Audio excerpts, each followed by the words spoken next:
नाशिक आणि कोकण शिक्षक आणि पदवीधर मतदारसंघांचा तिढा सुटला।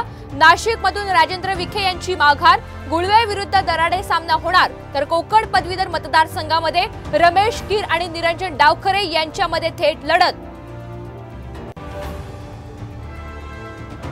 अजितदादांशी युती केल्यानं भाजपच्या ब्रँडला धक्का, बहुमत असताना राष्ट्रवादीला सोबत का घेतलं? आरएसएसच्या मुखपत्रातून भाजपला खडेबोल।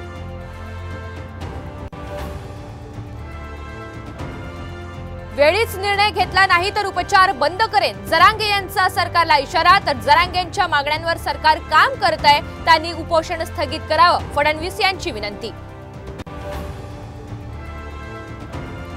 डोंबिवली एमआयडीसी मध्ये पुन्हा अग्नितांडव, कारखान्याला लागलेल्या आगीमुळे परिसरात धुराचे प्रचंड लोट, आगीवर नियंत्रण मिळवण्यात यश।